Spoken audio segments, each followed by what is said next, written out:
What? Who are we blocking? Oh, just 12% of the world straight. No, it's fine. We're getting right out of here.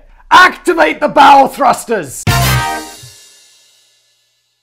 Ladies and gentlemen, boys and girls, just before we get started, this episode is brought to you by my merch. Why are you doing this, Simon? Why are you giving a plug for your merch so impassionedly? And I'm like, well, one, I feel extremely passionate about my merch.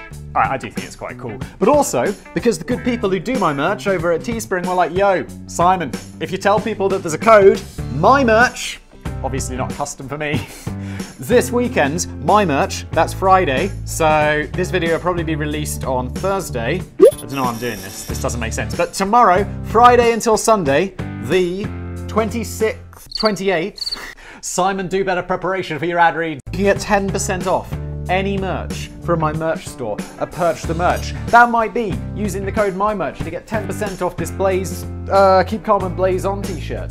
This Allegedly t-shirt. You see what I did there? It's like Allegedly, but with a legend in the middle. There's the Blaze t-shirt, which looks like another corporate logo you might know.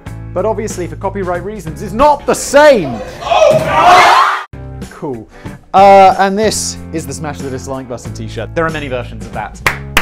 PerchTheMerch.co, 10% off this weekend, Friday to Sunday. Is it Easter this weekend? No. Guys, this is another trending one. Not that my merch isn't trending. Google Trends, Business Blaze merch. Mwah! So this is a trending one. What I saw in the news was that a giant-ass boat got stuck in the Suez Canal. I know because I made a video on Geographics all about the Suez Canal that like 12% of the world's shipping, the entirety of the world's shipping, 12% will go through the Suez Canal at some point en route to its destination. And right now, as of this recording, there is a giant-ass ship that is stuck in there. And it seems that the Egyptian government, have a tiny little digger trying to dig it out, and they've got all these tugboats, and it's like this boat is not going anywhere. It weighs like 500,000 tons or something insane. So I thought what we could do is 4 tiny mistakes with catastrophic consequences, because a little bit of wind blew that boat off course and it got stuck. And so I thought we could talk about some similar things to that. Thank you, Callum, for putting this together. It's the Crack News team. Is it crack? Is that what you smoke? I will read Callum's scripts. Jen will add in some fine memes. I wonder if Jen knows what this is. Because I realise Sam definitely knows what this is. It's the Salt Bay dude, sprinkling salt on people's steaks. I feel like a deer in the headlights of love. Let's get some energy going. Mistakes are inevitable in my job. Oh, for f***'s sake, Callum. I told you, no mistakes! But when it comes to any consequences, not every career path is created equal. If I mess up, the worst that can happen is I get torn to pieces by a mob of vigilante fact-checkers. I can feel them circling like vultures right now, just waiting to strip the flesh from my bones. Oh my god, this is like my life. Other than the pronunciation checkers, it's like, yeah, you got this wrong. How did you not know that the T-49 tank was made in 1948 and not 1949? Even though it's called T-49 and it's a really easy mistake to make. My life, ladies and gentlemen. In the grand scheme of things, my reputation as an online word-writing man isn't a big deal, but there are plenty of jobs out there in which the stakes are much higher. As we speak, the crew of a container ship is currently holding up traffic in one of the most vital trade routes in the world. You've got to feel pretty bad about that, right? You're like, yeah, sorry guys, my bad. What? Who are we blocking? Oh, just 12% of the world straight. No, it's fine. We're getting right out of here. Activate the bowel thrusters! Today we're diving into this story and some of the most expensive, catastrophic, monumental failures ever caused by minor human error.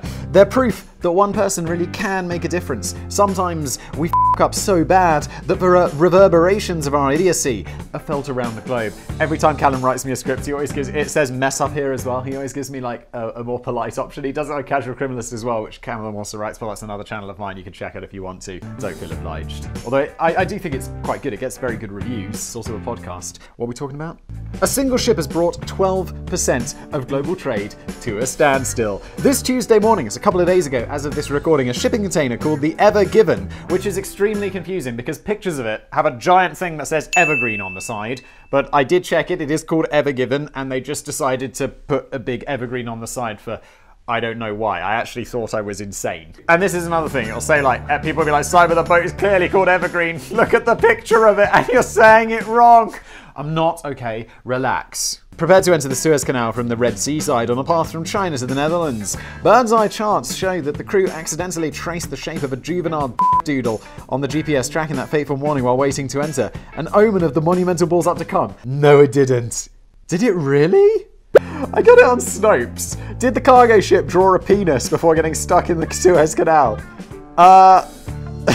Very clever subtitle. Some might classify getting stuck in the Suez Canal as a move. Mostly true. This is a genuine image showing the route of the Ever Given cargo ship as it waited to enter the Suez Canal. However, as of writing, there's no evidence that this ship intentionally took this route to make a funny GPS drawing. I mean, it did a picture of it. With giant balls. Wow. They entered the canal at around 7:30 local time. 10 minutes later, strong winds had spun the gigantic vessel around, causing it to run aground against the right-hand side of the canal. Images show the hulking ship, which has a capacity of 20,000 containers and runs around 1,300 feet, 400 meters in length. Good lord. Blocking the entire channel from end to end. That might not sound like such a big deal, but the 50-odd ships per day which pass through the Suez Canal account for a staggering 12% of global trade, or over $2 trillion per year. Oh my god, the amount of money that is just being wasted every second is insane. The ramifications of this steering error on global trade will be absolutely immense. Oil prices spiked 4% in the first day, leaving the Saudis wondering why they didn't block the thing sooner. Legit though, legit, this is wild. We're currently heading into the third day with minimal progress made in unclogging. Yeah, because there's a picture of a tiny... Jen, you gotta show that image of that tiny digger just working on the huge ship. It's the most absurd thing I've ever seen. Currently a backlog of over 100 ships is waiting to get through, and that's only keep growing in the longer it takes to dislodge the boat. Egypt has deployed a crack team of guys in diggers to try and refloat it by digging away at the banks, with tugboats unsuccessfully attempting to spin it back into the right direction. With progress moving at a snail's pace, expect the price of random junk from China to keep on rising in the next few days. Stocks! Banks and brokers can't stop losing billions to typos. Wasn't there one where some giant bank accidentally sent $500 million to someone, and then the courts were like, "Hey, something wrong, it's popping." I said, "What?" She said, "Yeah." I said, "No." I'm sorry, but you can't get it back. You sent it. You clearly did. Wild. Blocking a hefty chunk of world trade for half a week is bad, but imagine accidentally losing billions of dollars in a single second. This actually is a ridiculously common thing among some of the world's biggest financial firms, whose employees are just as prone to so-called fat finger errors as the rest of us. One of the best examples happened in Japan in 2005. A firm called Mizuho Securities Co. was planning to offer shares in a Japanese recruitment firm on the Tokyo Stock Exchange. One unfortunate trader was tasked with listing a single share for about 610,000 yen, which was about $5,200 back then. But when he was inputting this trade into the system, he accidentally mixed up the boxes, offering 610,000 shares at 1 yen a piece. Oh my god. He just sold off tons of his shares in the company for basically nothing. Dude. Mizuho desperately tried to cancel the order 3 times, but the Tokyo Stock Exchange told him that there was nothing they could do. Once an order's an order, that's it. End of. Buyers had an absolute feeding frenzy on the bargain stocks, which would essentially net them a 610,000 multiple on their return on investment if they could sell the shares at the originally intended price. When the dust settled, that one employee had cost his company, good lord, $225 million and put a 2% dent in the entire Nikkei 225 index. There's no coming back from that. But at least you won't be short of company on the unemployment line. There are dozens of examples of these kinds of catastrophic gaffes throughout the financial world. Again, in Tokyo in 2014, a trader on the stock exchange single-handedly cancelled $617 billion worth of scheduled trades just by pressing the wrong button. Oh my god, I'm so glad. The worst thing I can do is accidentally upload the video without sound, or the video without the swearing filtered or anything like that. It's generally, I always assume when I'm recording stuff that if I'm in front of the camera, it's gonna go out. So I'm generally I behave myself quite well in front of the camera. I might pick my nose occasionally, I might scratch my butt, but generally sometimes I'll let out a ripping fart. But generally, I'll be look, not that I'll be doing any, getting naked or some shit like that, but generally I just assume if I'm in front of a camera, just for safety, just assume it's on. Just assume it's on. Don't get naked. 2 years earlier in England, a mysterious figure known as the London Whale copied and pasted spreadsheet data between 2 Excel documents. An issue with the formatting meant that their risk value models were way off, resulting in a $6.2 billion loss. Wowee! A metric misunderstanding cost NASA millions. It's fair to say that a lot of us don't have the highest faith in bankers in the first place, but surely we can trust scientists to pay attention to the fine details. Nope, they're human too. And humans are idiots. Consider the case of the Mars Climate Orbiter. Is this the one that they sent to Mars? And then it was like, it got there and it didn't work, and they're like, why doesn't it work? Oh yeah, the British guys were using centimeters, we were using inches. Whoops. But I believe NASA works in metric, right? NASA's got to work in metric, come on. You're NASA. It's like, how far is it to Mars? 17,000 furlongs! It's like, what is going on? Consider the case of Mars Orbiter. In 1998, the robotic probe was launched on a mission to research the atmosphere of the Red Planet. It was a joint venture between NASA and aerospace contractor Lockheed Martin, who developed the thruster force software that would keep the craft in orbit. But when the $193 million craft reached Mars, okay, maybe it wasn't like NASA and an international person. It was NASA and a company. And maybe the company was where... Look, we're going to find out. Why am I trying to spoil it with my half knowledge? Try and be a big brain, Simon. Just try. I know it's difficult for you.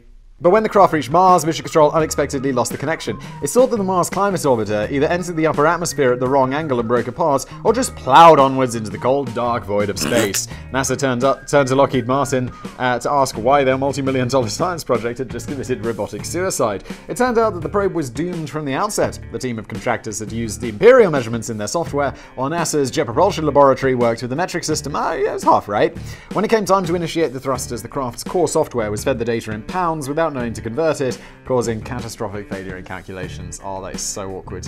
Look, just stop using imperial if you're doing science. Look, I understand the imperial system in many ways. Like, I grew up on miles an hour and miles being a term of distance. But also, I definitely grew up on Celsius. But Fahrenheit, someone made a really good point to me that Fahrenheit as a scale kind of makes more sense than Celsius when you're talking about temperature in a room, because it's more granulated. So you can adjust a Fahrenheit thing more closely, whereas every like Celsius thing we have is always like 20.5, 21, 21.5, and it's like if we just have Fahrenheit, it would just be a round number. But also, it's very confusing. Look, come on. I'm not my grandma. We moved away from that a long time ago. Let there be a warning to anyone excited about the prospect of commercial spaceflight. Just one dumb little error and you'll be atomized in a fireball of rocket fuel, because this wasn't an isolated incident either. At the height of the space race in 1962, NASA's Mariner 1 was fired off into the endless beyond by a misplaced hyphen in the computer code, to the tune of $673 million in today's money. Oh my god, this video is just like, it could be titled the most money ever wasted by anyone ever, because good lord.